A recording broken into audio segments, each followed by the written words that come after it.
A violência é a principal causa da morte de jovens entre 15 e 24 anos no Brasil. E o perfil da maior parte das vítimas de assassinatos se confirma a cada levantamento feito sobre o tema. São homens negros com baixa escolaridade e com dificuldade de acesso a qualquer tipo de oportunidade no mercado formal de trabalho. Mas o quanto que a situação de pobreza em que esses jovens vivem os torna de fato vulneráveis à violência. Na entrevista de hoje, dessa série especial do Futura sobre pobreza e desigualdade, eu vou conversar sobre esse assunto com o sociólogo Inácio Cano, professor da Universidade do Estado do Rio de Janeiro, pesquisador, coordenador do Laboratório de Análise da Violência da UERJ. Olá, professor. Obrigada pela presença aqui desde já. E eu queria começar já provocando aqui uma reflexão que eu acho que é importante a gente fazer, que é a seguinte, que de cara a gente estabelecer há uma relação entre a situação de pobreza com a violência, não importa se é no contexto da juventude ou da população em geral, é bastante perigoso porque isso pode reforçar alguns estigmas, alguns estereótipos que a gente efetivamente não quer alimentar. Mas o fato é que os dados constroem aí um perfil específico do jovem hoje no Brasil que é vítima de homicídios, e é vítima e autor de homicídios também, né? Então eu queria saber, assim, em que medida essa relação efetivamente ela existe? Esse é um debate clássico, né, na área de criminologia e na análise da violência. Os dados são muito consistentes. A probabilidade de ser assassinado é muito mais elevada nos bairros pobres, por exemplo, do que nos bairros ricos. Depende de qual for a unidade de análise que a gente escolher. Se a gente compara cidades, por exemplo, não está tão claro que cidades mais pobres sejam mais vulneráveis. Ou estados dentro do Brasil também não há uma relação muito clara. Agora, dentro das cidades, a diferença entre áreas pobres e áreas ricas é gritante. E isso é sistemático não só no Brasil, mas no resto da América Latina e em muitos países do mundo. Então, a associação de pobreza e violência é clara. Muita gente tem um certo receio de dizer isso, porque pareceria que haveria, como você disse antes, um estigma e a gente diria que os pobres então são mais violentos. Não se trata que o pobre seja mais violento. Se trata que as condições de vida nessas áreas certamente são mais condizentes para a violência. Há outro elemento também importante. A renda te permite te proteger contra a violência. Por exemplo, se mudando para um lugar mais tranquilo, por exemplo, contratando equipamentos de segurança. Então, na medida em que você tem menos renda, também tem menos capacidade de se proteger contra a violência. Numa pesquisa que nós realizamos há pouco tempo atrás, comparando a taxa de homicídios entre 15 e 24 anos para as cidades do Brasil, a gente descobriu que uma das dimensões mais importantes é a renda do quintil mais pobre da população, ou seja, a renda dos mais pobres. Quando essa renda é baixa, a violência é maior entre os jovens, quando essa renda é mais elevada, a violência é menor. Então, não há dúvida nenhuma sobre a associação do fenômeno, isso não significa que a gente esteja atribuindo algum tipo de estigma ao pobre em si mesmo, mas essas condições de vida certamente acabam promovendo violência.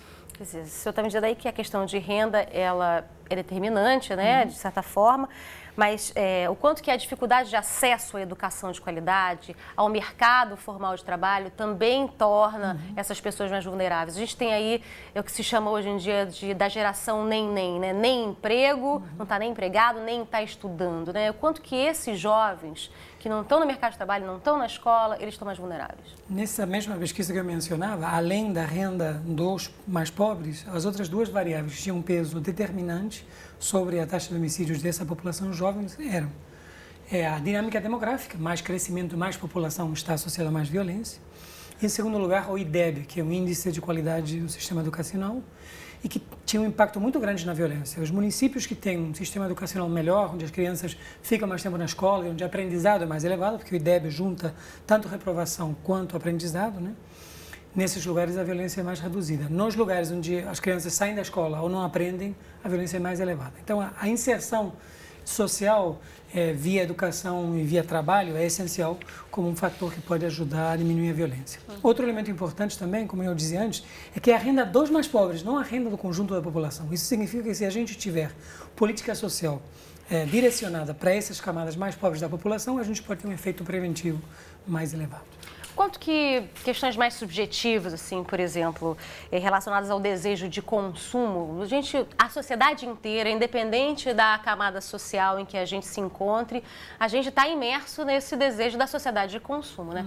Mas o quanto que essa questão subjetiva do desejo de consumo também cria situação de vulnerabilidade para a violência e para os homicídios especificamente? Esse é outro debate clássico, né? A ideia de que quando há uma defasagem entre as chances que as pessoas têm de se inserir socialmente, de consumir, etc., e os meios que as pessoas têm à sua disposição, maior a chance de criminalidade, desvio social e, em última instância, de violência. Mas, por exemplo, recentemente no Brasil, depois de muitos anos de aumento, a gente conseguiu diminuir um pouco, pelo menos, a taxa de homicídios. E eu não acho que a sociedade tenha ficado menos consumista nos últimos anos. Então, sem dúvida, é um fator. É difícil isolar o peso desse fator no conjunto, mas não me parece que seja o fator determinante. Eu acho que o consumismo afeta basicamente o mundo inteiro, né? A globalização tem como consequência você ver o padrão cultural mais semelhante em diversos países e, entretanto, os níveis de violência são muito diferentes. Então, apesar de que é um clichê, um argumento clássico, as crianças querem comprar um tênis de luxo, etc., não me parece que seja o fator determinante. A gente está conseguindo diminuir as taxas de homicídio e não acho que isso seja porque a gente esteja contendo as ânsias consumistas da população jovem. As estatísticas mostram também, os dados, né, efetivamente mostram que são jovens negros ou pardos, né, e homens do sexo masculino que são as vítimas da violência, né? Isso permanece, isso é uma constante social, enfim, desde que a gente tem um dado, sempre, em alguns, depende do estado, mas em geral você tem 8, 10, 12 homicídios masculinos para cada homicídio feminino. Isso não é uma característica só do Brasil, não? Não, só do Brasil. Não é, o que né? nos diferencia no Brasil é a intensidade do risco e da violência, mas o perfil de jovem do sexo masculino é quase que universal. Aí tem muitos fatores, né? Tem fatores hormonais, se você quiser, fatores psicológicos, a construção de uma identidade, o desafio, a transgressão, tem fatores econômicos e sociais, dificuldade de inserção social. E tem, eu acho que um elemento importante para refletir, a questão da masculinidade, a construção dessa masculinidade via assertividade, violência, afirmação um pouco dura, né? Então, acho que a gente tem que desconstruir essa noção de masculinidade. Você vê muito isso, inclusive, analisando a conduta dos criminosos, a conduta, inclusive, de alguns policiais que têm um desempenho mais violento. Essa ideia de eu não levo desaforo para casa, né? Essa construção dessa masculinidade que tem que ser dura e, às vezes, violenta. A gente tem que reconstruir a imagem masculina, porque, de fato, a violência é basicamente um problema masculino. Pois é, nesse sentido, não sei se isso aparece ainda nas pesquisas que os estudiosos como o senhor fazem sobre esse tema, mas, enfim, as coisas vêm mudando, né? A gente tem aí, está diante do empoderamento feminino em diversas áreas da sociedade. As mulheres muito no mercado de trabalho, fora do ambiente privado e muito mais no ambiente público. Essa mudança cultural que tem ocorrido na sociedade, de certa forma, ela contribui para reduzir esse fator, essa possibilidade do homem ser mais autor de violência ou vítima da violência, ou não, ou é o contrário, isso reforça essa questão da masculinidade que tem a ver com a violência? A gente não tem observado grandes diferenças longitudinais ao longo do tempo entre as taxas masculina e feminina, né? O que a gente tem observado, por exemplo, é a maior participação das mulheres nas cadeias em função da sua maior entrada no mercado de venda de drogas, por exemplo. Mas em termos de violência é mais ou menos constante ao longo do tempo. Então, essa maior inserção profissional das mulheres não tem se traduzido num maior nível de violência comparado aos homens, né? Que poderia ter acontecido, mas de fato não aconteceu. Além dos fatores que você elencou, outro importante também é o Estado Civil. Então, a vítima preferencial do homicídio no Brasil tem 15 a 24 anos, é de sexo masculino, é morador das periferias urbanas, baixa escolaridade e é solteiro também. É bem interessante que você estar casado é um fator de proteção bastante importante, sobretudo para a população negra, né, no Brasil. Estar casado e ter filhos, alguma coisa em relação à família? Os dados que a gente tem não permitem saber se tem filho ou não. Provavelmente, muitos desses casais têm filho. Família é uma conduta mais previsível, menos de risco, menor exposição, mas o fato é que essa vida, digamos, entre aspas, mais convencional está associada a um menor risco de homicídio. Algum tipo de política pública tem conseguido dar conta de tentar reduzir esses índices de violência, de homicídio nessa população, especificamente nesse grupo? Eu acho que sim. Eu acho que no Brasil nos últimos anos, a gente vivenciou pela primeira vez políticas públicas especificamente dirigidas à redução de homicídio, o que é uma novidade, porque o homicídio afeta sobretudo o pobre, então nunca foi prioridade da política pública. A política de segurança sempre priorizou, por exemplo, sequestros, crimes contra o patrimônio e não homicídio. Mas nos últimos anos, nós temos programas como Pacto pela Vida em Pernambuco, programas como Fica Vivo em Belo Horizonte e a própria UPP no Rio de Janeiro, que tem conseguido diminuir de forma significativa os níveis de violência letal.